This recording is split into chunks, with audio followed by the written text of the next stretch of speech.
Good morning, everyone. I'm Sarah, the Real Simple Mama, and I'm going to give you a quick tour of the updates we're planning to do this spring in Jurasschic Park.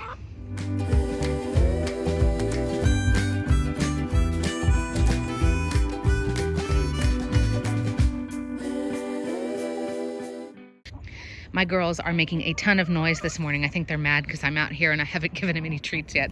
So they've been talking a lot, but I wanted to give you some ideas of things that we're going to be doing this season. We're talking about coming out of our insane winter storm, getting the plants to recuperate as far as just getting some green back, seeing which plants we need to replace. And I'm also going to show you and tell you about some upgrades that we plan on doing in the run this season. So I've been over here pruning and taking care of plants. We have planted some new things here. Unfortunately, with the uncharacteristically severe winter storm that we have lost some of our plants. We're hoping that, here they come. We're hoping that most of them have made it. We are going to give it a few more weeks before we call it on a couple of the plants that looks, that it looks like that we lost. So when it comes to the chicken run, there are some new things that I wanted to tell you about, just quick little things that I've learned. So, and most of what I'm talking about is either just for decor, like these lights, for example, that I'll talk about first, or it has to do with us preparing for the summer. Just because we had an extreme winter this year, it doesn't mean that the summer is going to get milder until we figure out this climate change junk, right? So the first thing I wanted to talk about is just cosmetic. I've had these outdoor Christmas lights here, and they're really, really cute, and I love them. But so do the squirrels.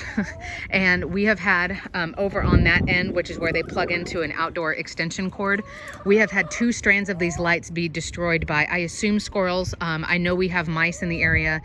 There's also raccoons and possums. I don't think they would care, but somebody has chewed through 2 strands of those lights, so I'm done. I am no longer dealing with those lights. You can find, and they're not super expensive. I think it's going to cost us about $50 to get some outdoor lights. But if you want to put lights around your chicken run, that just, I don't know, maybe helps deter predators. It helps when you have to come out and do a medical check on your girls after they've gone to bed. There are waterproof outdoor rope lights, and the rope lights, if you haven't seen them, it makes me feel like a teenager again. The rope lights are the ones that are completely encased in plastic, so it's a thick tube. And they have color changing ones, and they have ones with remotes and all of that stuff. But I give up on these regular Christmas lights, but I want lights on the run, dang it. So I'm buying some color changing rope lights that we will have just here around the perimeter. Right, girls? You might have also noticed, voila, we are going to do a new dust bath. And I have an older video about what to put in a dust bath, but it's just a dedicated spot where your chickens can go in and they can do a dry bath. And you can put everything in it, from ashes from your fireplace to diatomaceous earth, coarse sand like construction sand. We've been throwing treats in there just to get the girls used to going in there and not being afraid. But of course, it doesn't mean that they're not going to dig up any other part of the yard, right? They're still going to find places. You can see, they made a place over there. They've made a place actually inside the coop on the ground. Man, you guys are so loud this morning. I apologize, y'all. But this is going to be a dedicated spot where, like I said, I can put diatomaceous earth. You can put things like that that will help prevent against pests and stuff like that. But chickens, of course, they don't bathe by getting wet or licking themselves like cats, for example. All of their different layers of feathers, they fluff up and shake, and they get sand, and that helps get rid of dead skin cells or itchiness or little parasites and things like that. And then they can shake it off. So they love to dig in an area like that. So we're going to make that all nice. A couple of other things we're talking about. I do have a series of videos and an article on Real Simple Mama as far as us doing that solar fan build. We are afraid, though, now with 8 hens that the battery, I'll go over there and show you, that the battery that we have is not going to be enough, because the problem is the solar panel was making enough charge and the battery is right back in there. The problem is when it gets really hot, the fans are going to go until they run out of power, right? But then once they run out of power, it's still going to be hot in this coop, but there's no more power. In other words, we had 2 fans. It's a balance of power going in and power going out. So the solar fan, or the solar panel, is not enough to keep up with the fan that's on this side and the fan that's on that side. And we talked about it all winter, like, well, we could have the fans run at half speed. You could add more resistors. You know, there were things that we could do, but ultimately now, especially that we have 3 more hens, we have a full flock of 8 now, and they're all female, so they're all in there laying eggs throughout the day. I'm terrified of losing another bird to the heat. The only chickens I've ever lost, I've lost 2, have passed away, and it was both heat related. They got too hot in the coop. One was overnight and one was while she was in there laying an egg.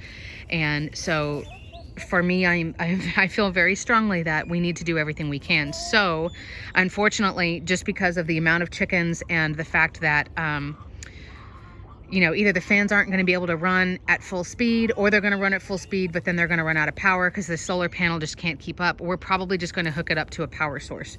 We are going to use the same 2 fans. We love these fans.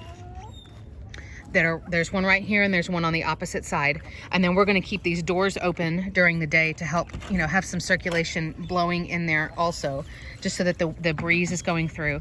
And then when the girls are not in the coop, of course, we're going to have ta-da, hey Lace, we're going to have the swimming pool that I'll show you and some other options. But unfortunately, we're just afraid that the solar panel setup is not going to be enough. So we're going to be adjusting that. As you can see, I'm already getting the girls adjusted to having a swimming pool. I have a lot of videos about keeping your chickens cool in the summer. That to me is a way bigger danger than, oh my gosh, are my chickens going to be cold in the winter? Chickens are very good at staying warm. They have their layers of feathers. They just eat more. As long as they have a place to get out of the wind, then they are fine in the winter. Like chickens are fine in snow and all of it. It's not a problem. The problem becomes them overheating in the summer, because I mean, just like with us, like if you're already naked, you can't take off any more clothes. You have to have something else to try to keep you cool. So what we're trying to do now is already start training our girls. The 3 new ones, there's Carmen and Diego on the pool right now, and Miss Muffet is on your right. But getting them, yes, getting them used to doing exactly that, putting their feet in the water. The quickest way to cool off your chicken is to get their feet wet, because then just like a little radiator, that cools down the blood in their feet, and then it will circulate through their whole body. Right, girls? Now, I know people have said that you can put pavers in the pool, and then that way the pavers, if they're made out of concrete or flagstone or anything like that, the water gets absorbed up through the stones, and so the stones are wet, but then your chickens can just stand on the stones instead of standing in the water. That's also another option. That's fine.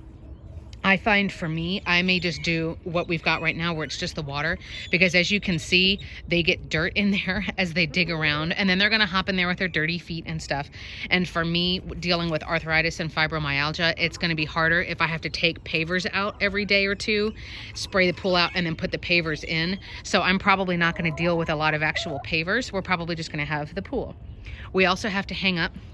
They're right there. I have shade tarps that we're going to stretch out and tie up over a couple of zones to help with shade. And then we've got our famous misters. I have my hose splitter that's mounted right there on the fence. We're going to have misters that will be on a timer, and they will be able to go off just a couple of minutes, just long enough to get the ground wet every couple of hours throughout the summer as well. Right, girls? The other thing we're going to make is the girls have a water bucket here and a water bucket there. That's 5 gallons on each of them. That one will be really easy for me to fill without even having to come in the chicken run. I can fill it from right there.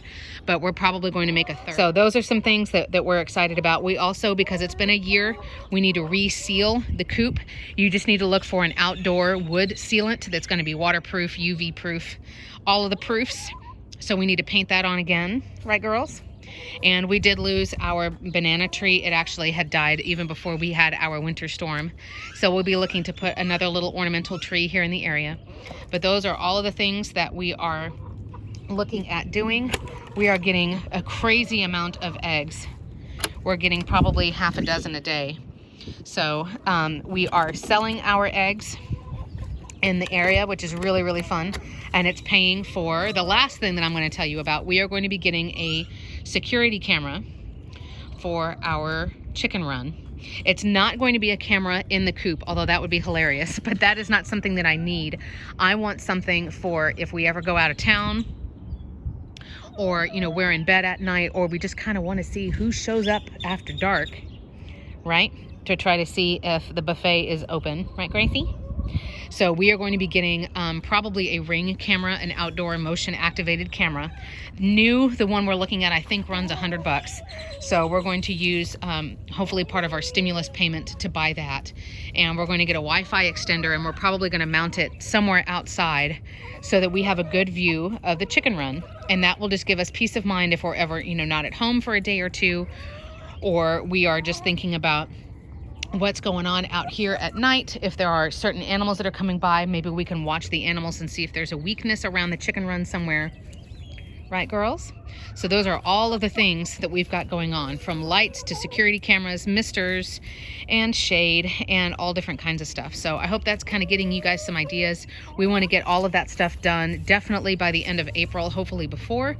And that way, by the time we start hitting in the 90s, we will have all of those things, those big projects, all done and ready to go.